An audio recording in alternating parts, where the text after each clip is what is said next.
प्रथम मु माननीय मुख्यमंत्री श्रीयुत नवीन पट्टनायक धन्यवाद जनइबी से भाविले सुयोग्य भाविले जो पार्टी दायित्व मुझे पारि निश्चित आशा स्वप्न को पूरण करी आम एक मिश्रण पर्व थिलु बेराबाजी ब्लॉक अनेक नेतृत्व मैंने आसते देखा साक्षात होती से मत खबर देले बहुत बहुत आनंदित बड़ दायित्व मिलला मोर विश्वास में दायित्व तुली पारि। प्रथम रे माननीय मुख्यमंत्री को बहुत बहुत कृतज्ञता जनइबी जे आज मते विधायिका प्रार्थी रूप में भवानीपाटना निर्वाचन मंडली आज घोषणा करिसंती तेणु करी एटा भवानीपाटना निर्वाचन मंडली रे खाली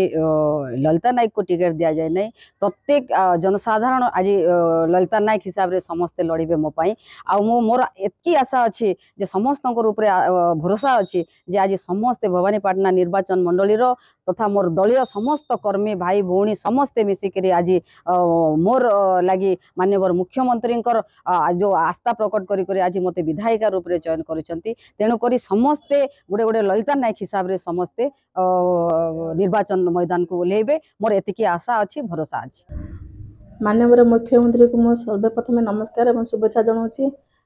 संगे संगे 5T अध्यक्ष को भी नमस्कार और शुभेच्छा जनाऊँगी जेहेतु दल मो उपर आशा और प्रकट रखिबार मो बहुत खुशी जेहेतु मो लोक आमे लोक मानकर सेबारे आमे सहयोग सामिल होइछु मोर आशा विश्वास रही जे आगो को विपुल परिमाण भोट रे विजय हो बोली